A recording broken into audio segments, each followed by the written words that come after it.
are, even to say to Ellen, that the hind leg is back, and how you have to be a little bit brave, right?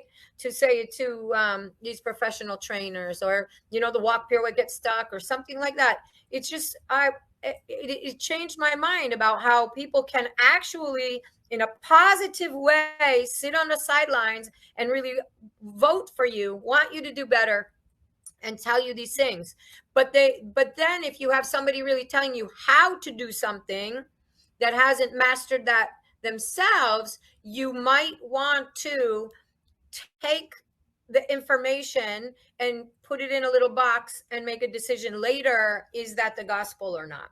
So of course, we're not just going to take all frivolous information from everywhere. um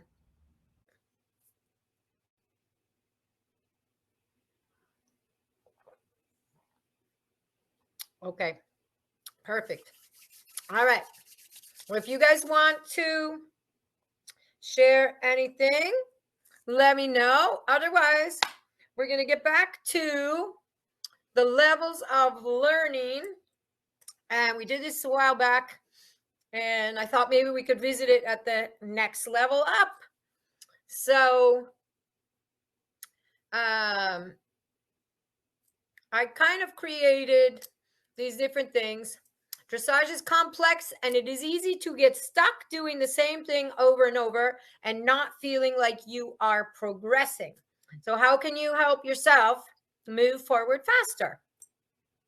So some things that we need to be a good rider, a good dressage rider, but a good rider in any way. So a good position, including to develop your seat, a level of fitness, understanding the aids, understanding of the way that the horse moves naturally, understanding of the movements, how to ask and what they are. I think that we need a little bit of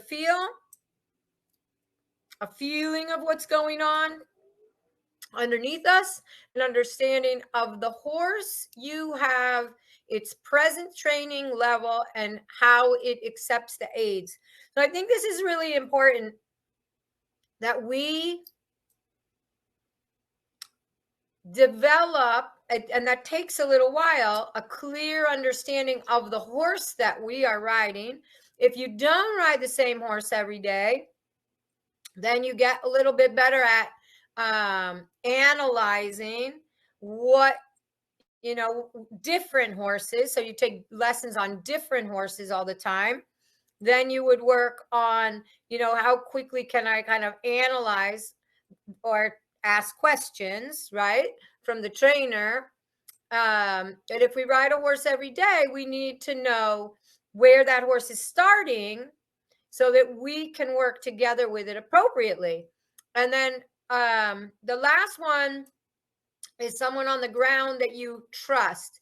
So sometimes we think we're doing things that we're not. Sometimes things aren't as bad as we think they are. So having somebody on the ground just to help you a little bit with the visual is really great. So I no matter what, if you have a daily trainer or not, I think that being able to ask somebody what's going on can be very useful. All of these things are necessary, these 8 points, but it's not going to be linear. So we want, one of the things that I think can be helpful, and that can be something you can use your journal for, is to rate each category, rate ourselves in each category, our strengths and weaknesses depending on the present horse and what is the most important thing for us to start working on. Some of them can be worked on independent from the horse. So we've talked about that before, things that we can do that can benefit our riding, especially if we only ride 1 or 2 horses a day, or we only ride a couple times a week. What else can we do during the week that's really going to improve our coordination and our fitness level the use of, the right side and the left side. That's really important when we're riding, that we use our non-dominant hand, or a non-dominant side, really, for as many things as possible. I think that all of these points, you're going to mix them in a bowl and create that rider that we want to be. Each one is not going to develop at the same level as the other ones. And we just want to figure out, at the place where we are right now, which ones are the weakest links that we need to bring forward, and which ones can we congratulate ourselves on, and really be comfortable and confident that we feel good about those aspects. Write it in your journal, and then as you go along, maybe some of the ratings will change, and then we need to start working on some of the other ones to bring them back up, even to the level of the ones that you've been concentrating on more. So we've talked about it before, but learning is a spiral. If we're talking about improving our seat, and so you come out into your lesson, and all of a sudden your trainer starts discussing that we need to do some seat work today. I trust you guys to know that that doesn't mean you're going backwards. It means we're going to start developing that seat on a new level. So all these 8 points, if we could visualize them on a circle, and then we're going to visit them going up that spiral. So here I was at training level, and I had this understanding of my seat, and I had this understanding of what fitness is when I'm riding my horse, and I had this understanding of how the horse moves naturally. As I get to first level, all of a sudden my eyes are a little bit more open now. The horse moves naturally, does lengthenings, does leg yields. All of a sudden the transitions have to be a little bit closer together. How does that affect my seat? How is that going to affect my application of the aids? I need to learn new things. That's not going backwards. That's going up on the spiral. So holding your reins, for instance, at training level will take on a new meaning at third level. And then that's going to need even more expertise at the Grand Prix level. Just because you need to talk about how to hold the reins doesn't mean that you went backwards. And I really experienced this in kind of a bad way one time, where I was doing instructor's exam and not being heard by the people that were examining me. They asked me to teach her how to hold the reins. And it's kind of a little bit why I put it in this presentation, is that this girl was there in front of a bunch of people as a test rider. And now all of a sudden I stop her and I have to teach her how to hold the reins. And the purpose was for them to hear me teaching someone how to hold the reins. But I did try to explain to her, that was what they asked me to do, but her whole confidence just disappeared from thinking that this guest instructor, I'm there, she doesn't know me, and now I have to teach her how to hold the reins. Like, oh my gosh, like she doesn't even think I know how to hold the reins. And it really struck me, because of course the rest of the lesson did not go well, and she wasn't having an easy time with the horse. but just the way she was taking the lesson changed, because she thought that I didn't think that she was good enough, or I didn't think that she knew how to hold the reins. And I really think when we value learning more than knowing, I'm going to tell you that when someone comes up to me and starts teaching me how to hold the reins, or that I can do something a little bit better with this, of course I can. Of course I can. Doesn't mean that I'm not good where I am. And it doesn't mean that I have, zero expertise or zero experience at it. But when I decided that I wanted to value learning, then I need to be open to those new details. And actually, another thing that I started thinking and trying with my mindset was, this person actually thinks that I can even be better than I am. And that is huge, because when someone doesn't take the time to teach you stuff, or just goes about the merry lesson saying that everything is good, I started to think, wait a minute, they just think that I'm not even worth making an effort for. So I've changed it around even to those kind of things in my mind, where I don't want to have that thorn of that instructor doesn't think I'm good enough because I can't hold the reins, or I can't sit properly. But as good as I am, they think I can be even better. And so that, I think that might be a good way to reframe it when you do end up in a lesson about something that you thought you had a pretty good handle on. So when you do let that be a block, that's going, for that girl, the whole rest of the lesson, didn't move forward. And also, you end up less connected with your horse for that part of your ride, when you're allowing your brain to be occupied with negative thinking. So we're going to go back. Always take the beginner's mind. Remember, you can't fill a cup that's already full. So let things fall into your mind. Stay open, and be sure to another point is to be sure to recognize who it is that is helping you. So if you're accepting assistance from somebody, make sure it is really somebody that is masterful in that. Otherwise, you have to, kind of take it, but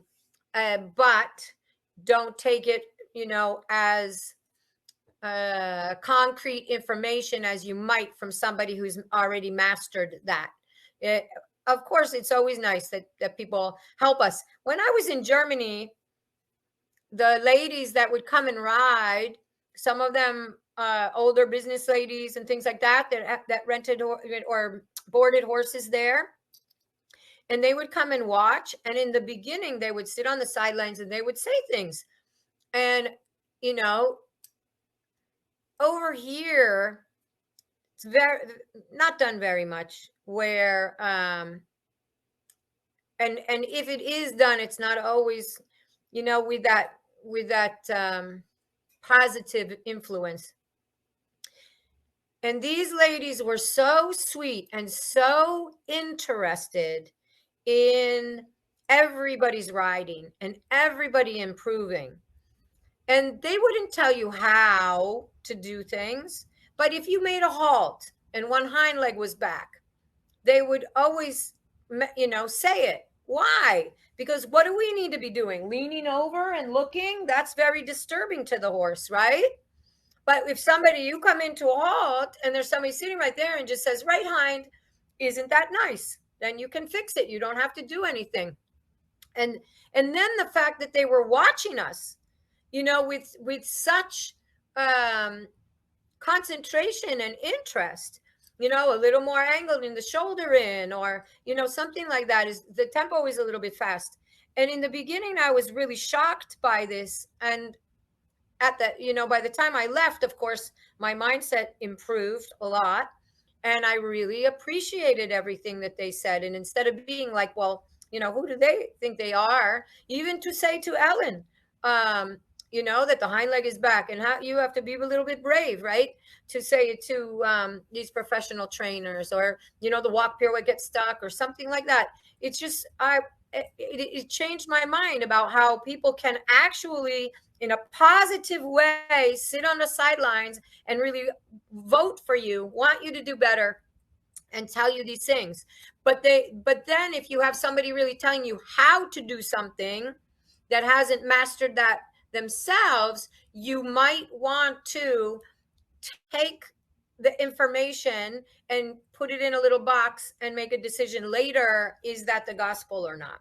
So, of course, we're not just going to take all frivolous information from everywhere.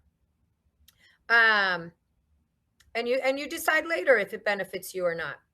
If you allow other people's opinions or your fear that you are not good enough to interfere with your learning, it will hold you back. We are not born knowing all this. And another reminder that our horses are not born knowing all the training. So we have to remember that we need to be training our horses as we go along. And sometimes we're going to ask right, and the horse is going to respond with the wrong answer.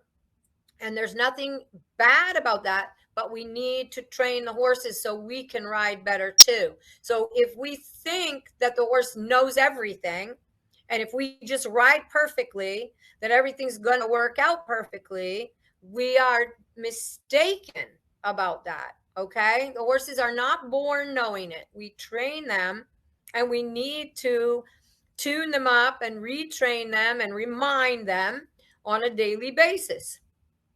So what would it look like to be a learner if you went to a clinic, for instance? What would that look like? So I've had many, many people come and ride and pay to ride in clinics with me, and they don't want to be the learner. They want to be the knower. They're there to show off what they know. And so anything that I want to give them, there's a block. And it's okay when it's not a judgment, because sometimes we do that. But if I'm going to ride in a clinic, I'm going to pick very carefully the clinician that I'm going to ride with, and then I'm going to open myself up to what they have to say, and I'm going to try to do it the best I can. Maybe I can't do everything that they say, but I'm going to try to do it the best I can and see what works for me. When I go home, I might say, I really like this aspect of what they taught me, but I'm not going to utilize that so much. And that's okay. But if you close yourself down, or you're riding around going, this isn't working for me, this isn't working for me, this isn't working for me, then you're not going to get any benefit out of that. And sometimes people just don't want to open, you don't want to open a can of worms. So you want the clinician just to kind of keep quiet about that. So let's not talk about that. I'm going to deal with that in private. So what would it look like to be a learner? Okay, I found the worms in the can. Let's take them out and let's try to deal with them. What would it look like to be the knower? Okay, and then what do we want to be in that situation? And we're going to set that intention. And how can we practice on a daily basis being open-minded and learning? And Crystal and I have been putting some little Post-its up on a door reminding us about the mindset that we want to try to carry through the day. And one of the things that I found helps me practice being open-minded is the little memo that says, isn't that surprising? So instead of, judging everything and knowing everything every day, how I think it's going to come out, or how I think that's going to work, isn't that surprising? And then we're open to new possibilities. hopefully good ones. And instead of all, already saying, oh, well, that's not going to go so good, or that's going to be a bad ride, or oh, he's in a bad mood. Isn't that surprising? I thought that after the bad weather or the day off or the whatever, and that's surprising. Everything went really well. And then what would the self-talk be like? Right. So we already talked a little bit about that. What, instead of riding around, that's not going to work for me, or I don't really like how that's going. How can I open myself up and make an effort to try this, and not let myself get limited by my own limitations. Okay. And this is what we're talking about, is these levels of learning. We're going to get into the seat today because that's the first one, but just a little review about how to be the learner as we move through these things, because we've talked about it before. We've even learned about the seat before. But how can we now, at this new level, 6 months or whatever, 8 months since we talked about it the last time, what new things are we going to notice in the conversation? And you guys can join in at any time or ask questions at any time. The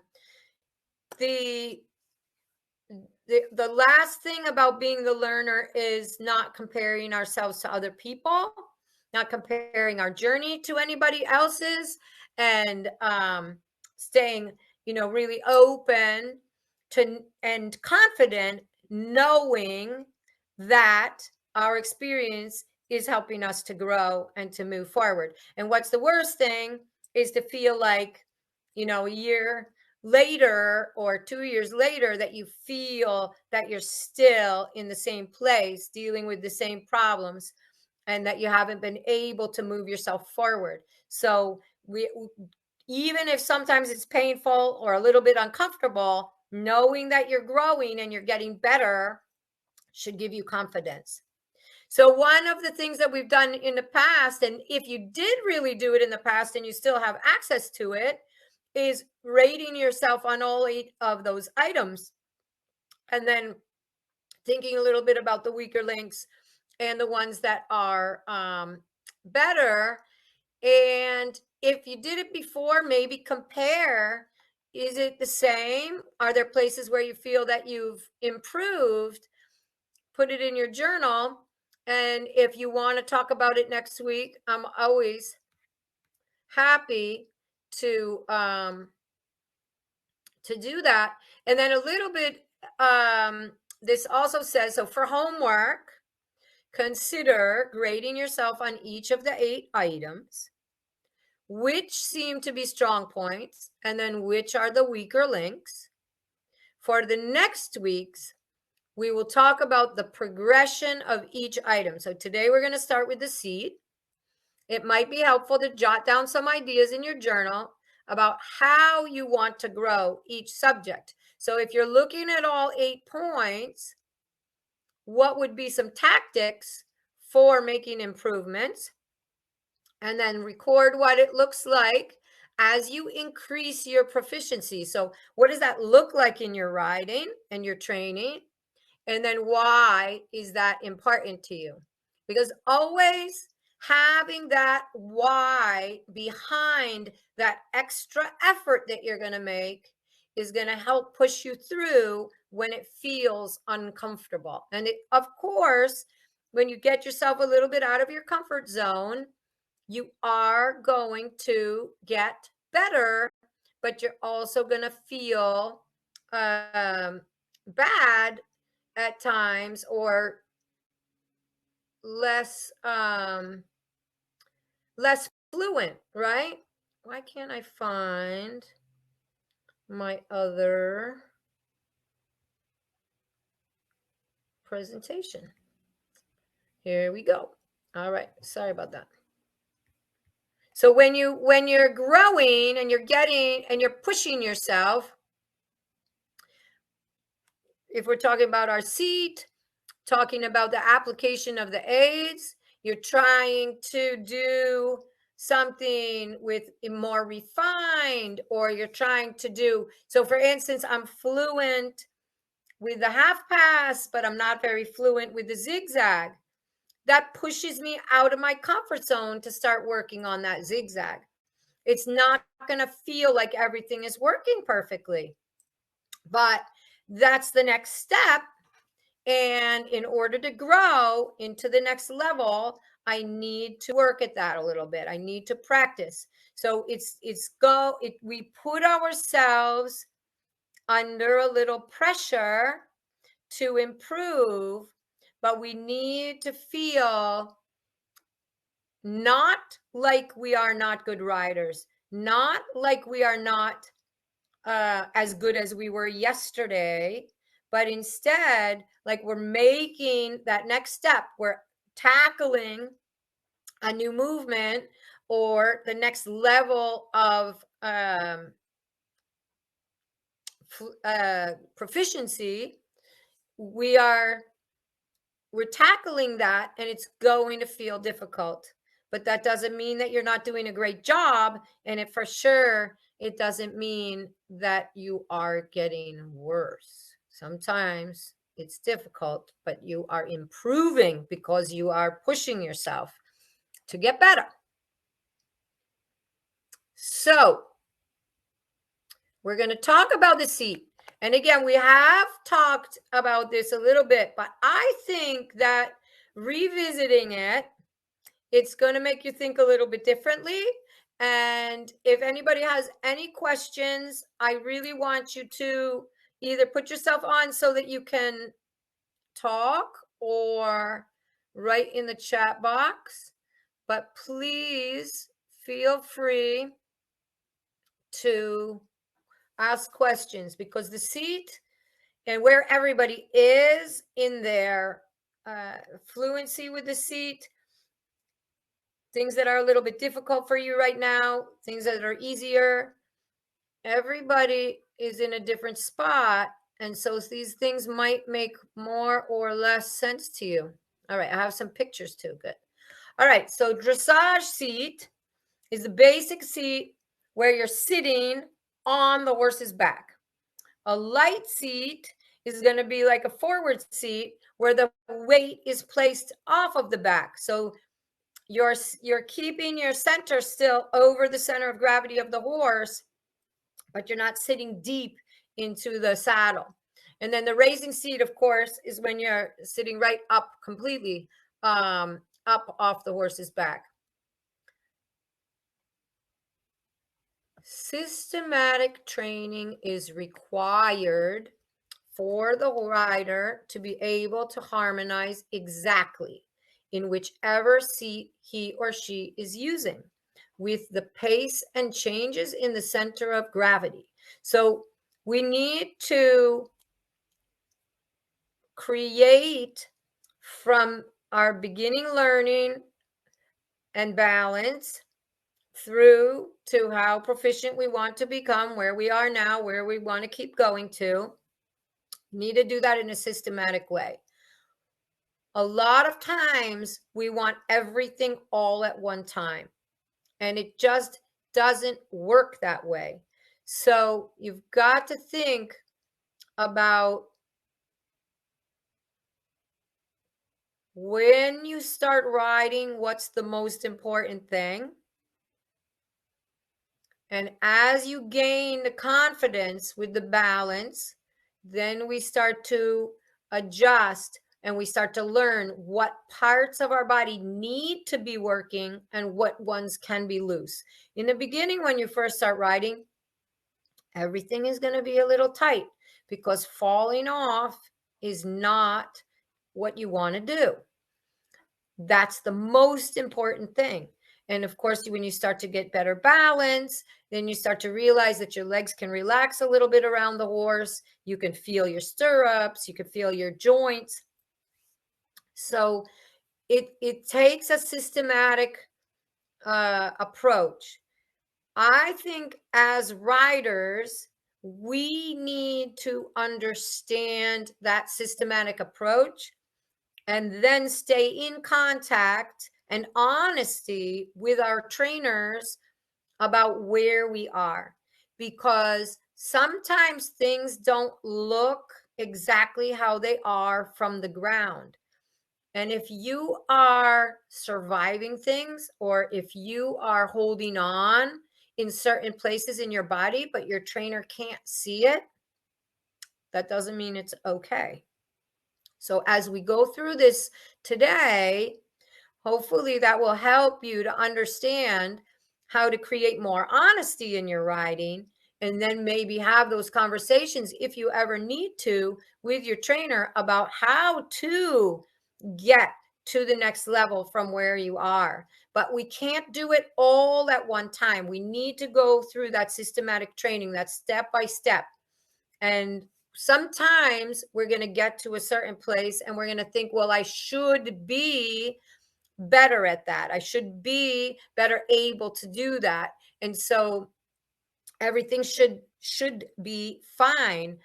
But perhaps we had a horse that created a little bit of tension in our seat. And so we got stuck along the way. And now that that horse is more relaxed and better trained, we can focus a little bit more on letting go of those things. Certain things are going to happen. We're not all riding, as we start out, perfect schoolmasters. So we're going to go through ups and downs, go on our spiral. There's going to be times where we can ride with a little less pressure and we can work a little more on our seat. There's going to be times where we have to ride a little bit more active and create more influence.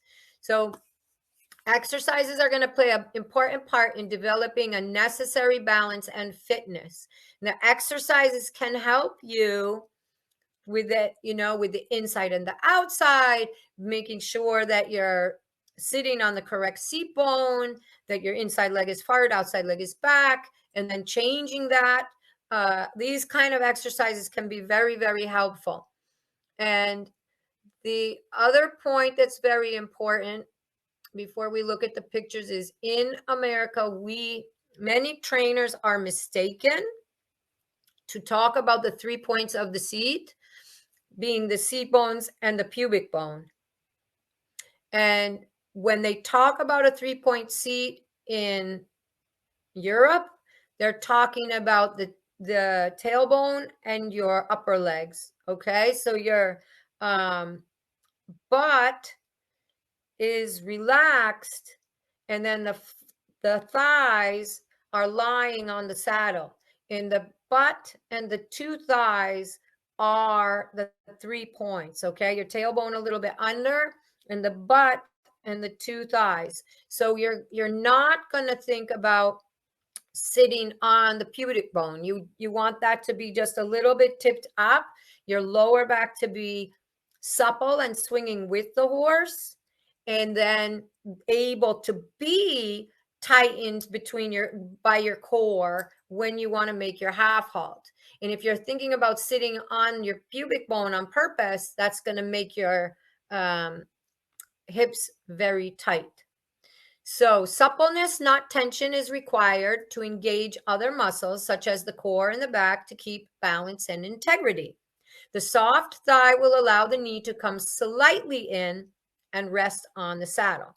The lower leg will also be free to lie on the horse's side and not be pushed away or grip. So in German, there is a word for the looseness in the horse's back, and this word can also be applied to the rider. Losgelassenheit, positive looseness, similar to an elastic band. It holds things together as if the whole body is connected through bungee cords. It's a balance of the good kind of relaxation and positive tension. So we're not talking about being like a wet noodle, but we're also not talking about like really tight muscles. Okay, the balance of the good kind of relaxation and positive tension.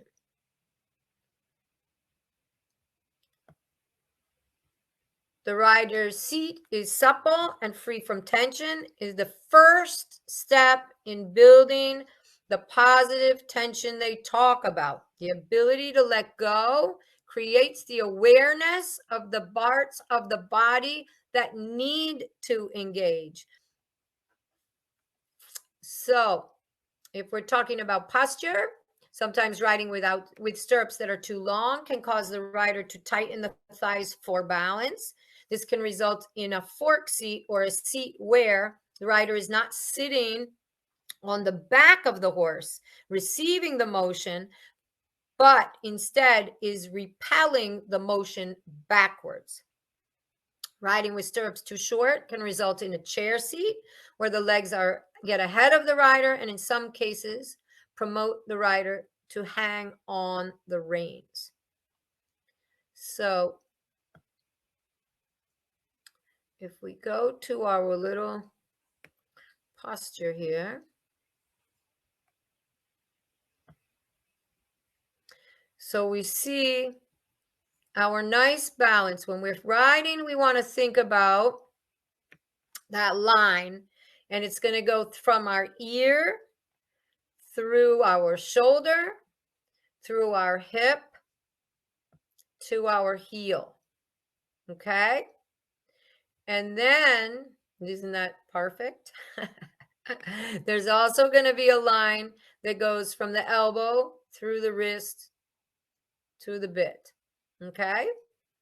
So those are two kind of check-ins that we want to do. You see here in this picture, can you guys see my little arrow? I always forget to turn that on. I don't know if you can see it.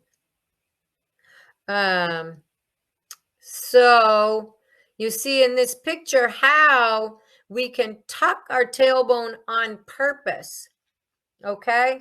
And how there's a little bit, the example of a joint here. And we want to ride, with the knowledge of that joint. And then we don't want to have any kind of arch in the back. The back needs to be a little bit open toward the back of your belt and filling out the back of the saddle, not arching and then sitting on the front of your seat, okay? And then if we look at the jumping rider, you see that we still have that same line, okay?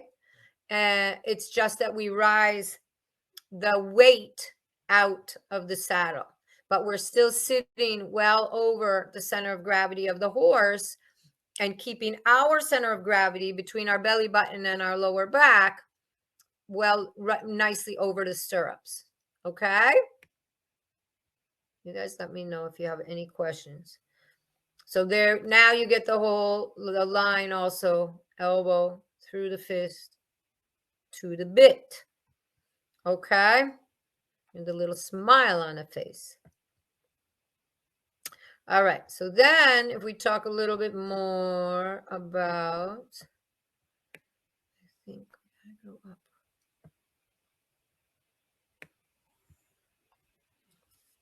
All right, so from the picture we saw, the rider should sit tall, but not stressed tall, stretched tall. The rider's back needs to be moving with the horse and held upright with independent balance from the arms and legs. The pelvis should be free to move. We saw a little bit that in the picture, accompanying the swing of the back, and the seat should be in harmony with the horse's movement. Should be the pelvis, thighs, and hip joints all allowing the movement through. The head should be loosely held upright with the neck stretched but not stiff. So I like to think of a string stretching me up from the ceiling. And a stiff neck will prevent the rider from moving with the horse's movement. And you will see oftentimes people that get a little bit like that. And then somewhere else the movement has to go. So you don't want to have this going on, but you just want to have your neck stretched out from your collarbones and then feel like you're hanging from that string. The chin too far forward or tucked in too tight will result in a stiff upper body, which will also prevent the rider from moving through the horse. Shoulders must be open and back to allow for the shoulder blades to move gently on the rib cage. So remembering that our shoulder blades are not attached to our rib cage. They're not attached to our back. They're these two wings, and it's actually possible for the rib cage to move through the shoulder blades, which is what helps it that we can keep our hands a little bit steadier. Arms touching the body but not clamped on the sides. Forearms are loose with a nicely bent elbow. Hands closed in a soft fist around the reins. Thumbs up, wrist soft. Sounds really easy, doesn't it, when we talk about it? And all this while we're riding our big animals. We want to see a line from the ears through the shoulders to the hips to the heels. So that's what we were looking at in our picture. And all joints are alive. Nothing is fixed as far as the joints are concerned, similar to how we want our horses to move through their joints. So when you have a horse that is really tense, you'll see that when it moves, it doesn't bounce down into its joints easily. And that will be reflected in the lack of motion in the neck and in the back. And as the horse starts to relax, the joints will be giving. We want to think about that with ourselves too. When the horse is trotting, we're not going to have like a fixed hand, but we're going to let a little bit of that trot go through. If we are still and fixed, right, then the mouth we're going to be bouncing our hand on the horse's mouth. The horse is trotting, so it's going over the ground or it's cantering. So we need to just have a little bit, very slight, this is exaggerated, but very slight movement in our joints. And then the same with the ankles and the knees and the hips. Development of the lower body, feeling and structure should be focused on first and in the halt with beginning riders. So if you feel tense when you first sit in the saddle, do some exercises to loosen your legs down and find your butt in the back of the saddle. So I do this a lot when I first get on. I might take my feet out of the stirrups and do some ankle circles, let my legs slide forward and back, lift my legs away from the saddle. I also might lean myself a little bit too far back to engage my core and then bring myself back forward to notice if my hips are open and relaxed, or if I didn't stretch enough that day. I don't want my horse to be impacted by the fact that I did not do my proper stretching. So I might do that when I get on. If your horse isn't relaxed enough to let you do that stuff, then maybe you lunge a little bit. Ask your trainer to help you with a lunge line so that you have that opportunity, or you can stretch before you get on, and then just make sure when you do sit down that you look for that same stretched feeling when you get on. And of course, when you're learning about connection and you're learning about the contact with the bit and you're not sure about it, ask the trainer. And sometimes you can have the trainer take the reins and give you a feeling that then you can try to create on your own. But it takes a long time to figure that part out. And so again, that's something that you can visit often through your training process, building up that connection. Because a lot of times you ride with no contact with the bit at all and feel very balanced in yourself. Your legs feel good, your seat feels good, you don't feel tension in the thighs. And then we put the bit in the reins, you put that in your hands, and all of a sudden everything gets tight. because of this balance issue. And if your horse isn't super well trained about accepting the contact, that's going to be something that you just need to keep working on and visiting and asking your trainer for advice how to solve those things. Because when we set our posture against our hands, it becomes impossible for the horse to be going in an independent balance also. Another thing that I found really helps me, and people that have not been riding for a very long time, is to ground yourself through the horse's feet. So realize that your feet are not on the ground, but that you can ground yourself through your horse's feet, and that'll tune you in a little bit to the pattern of the footfalls and to their balance. And you'll start to notice that you don't need the trainer to tell you all of a sudden that the horse is de-weighting the hind legs and looking a little bit more, focusing a little bit more energy into the front legs or something like that. So if you let yourself ground through the feet, that's going to bring you a lot more awareness for the balance too. And then take time when you're watching horses and look at how the movement goes, the order of the footfalls, the speed, how do they look, if they're going faster or slower, bigger or smaller. And then you realize that some of the things you're feeling, you're not totally causing. If it's your horse you're watching, you say, okay, wait, it does that in nature anyway. So I need to train it better. I need to work together with myself and my horse to get out of these balance problems and not think that it's just all my fault and then get tensed in my posture and so on. Sometimes it works together.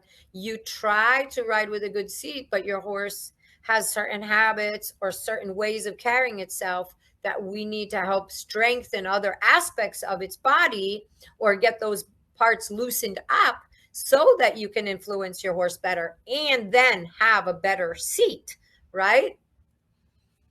So it's super important to keep your balance independent from your hands and your legs. Otherwise, they can't hear your aids. And then all of this. So seat independent from the legs, legs independent from the seat, reins independent from the legs, reins independent from the seat. So the best picture of all that we go and review often is the evolution of this rider, evolution of the seat. So I don't think personally that it's possible to just end up at this perfect seat that's actually working without going a little bit through these stages. Okay, when we first get on, we first start learning how to ride, we're going to be a little bit tense. We're not going to want to fall off. We're going to be a little tighter with our thighs. And then when people are telling us to sit upright, we're going to do it the way we were taught in school, which is to arch our back and open up those shoulders a little bit. So it takes a little while to align your back without arching your lower back. And we just do it step by step. So when your hip joints are closed, your lower back is going to be hollow, and your seat bones are facing backwards. So it's very difficult to get the horse feeling like it's in front of you when you're in that position. And this is often what happens is people end up trying to push the horse every step of the way because they are rotated in the wrong direction. But this is where we're going to start no matter what. And then slowly you're going to evolve through these different seats. And one of the things that I find is the most difficult in getting from the fork seat to the upright seat is the fact that when you start to rotate your pelvis a little bit under, your legs don't work for you like they did when you were riding a little bit forward. So when you were riding forward, you really felt this ability to close your legs and squeeze your legs on the horse. And when you start to sit upright, all of a sudden those legs start falling down better and you don't feel as in control of them. But it's only a phase. And if you keep going back to the way it was and having more control of those legs, you never let yourself move into the next stage. So it's going to go step by step, and you're going to have, you also see the alignment gets a little bit mixed up. Our feet do start to get a little bit in front of us as we start to learn how to tuck the tailbone under, but we're not as fluent yet with our hips. We might not be as strong with our stomach muscles yet. Okay, so step by step by step, and it's even going to be sometimes in each ride where you might need to warm up a little bit, and you might start out in the, you might even start out in that fork seat and then evolve into the seat with the tucked pelvis, and really getting there. In a whole ride, you can go from one and start to work at the next one. But to know that when your trainer is saying you need to do this, you're going to have to go step by step by step, and you have to trust yourself, and you have to trust your feeling, and you have to trust your trainer.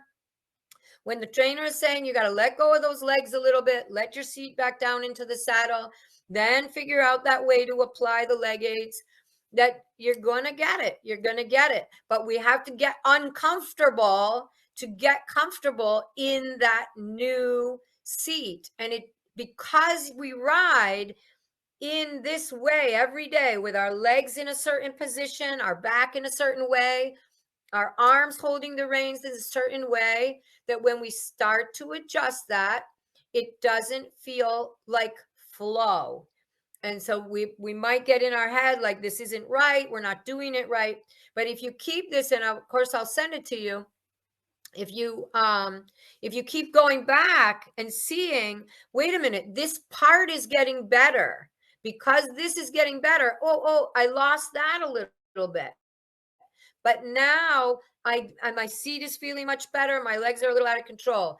Okay, but now I'm still developing that seat. I can still have my mind's eye on my seat, and then I can start to develop my leg aid. But I need to keep that mind's eye in my seat and developing the swing and developing that the flexors are open, so that I can keep moving my seat better and better and better. And if I keep saying, that doesn't feel good, and going back to the old way, I'm not going to have an evolution.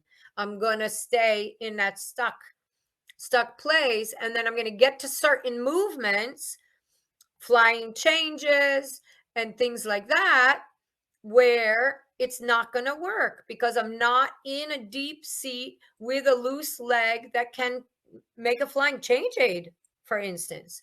Okay, so it's really important that we go step by step through this, but that we don't get stuck at one of those places, but also that we stay really confident that we don't have to have the whole thing all at once. It's an evolution, step by step, week by week, month by month.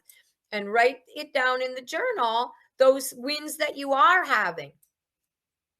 So there is no way to get to the last picture without going through the steps above. And there are going to be times when it feels uncomfortable. So you just keep that end goal in your mind and let your body move through the stages and don't give up. And then if there are certain parts of your body that you want to strengthen, you can do that also off the horse or bring awareness to.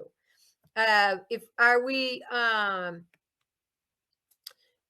little bit less organized with the left side of our body than our right side, what can we do off the horse to help that out? Is my left thigh always tight and my right one seems to have more flexibility? What kind of stretching exercises can I do to help with that off of the horse? Because then you can't expect your body to do stuff off the horse or on the horse that it can't do off the horse. So the Principles of Riding has a quote for us to finish up. There are various natural talents and qualities which make it easier to learn and develop feel.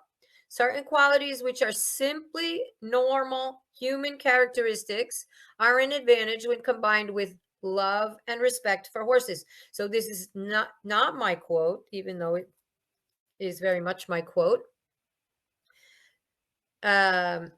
These qualities are, for example, sensitivity, adaptability, agility or athleticism, quick reactions, focus and concentration, and a feeling for basic rhythm and movement.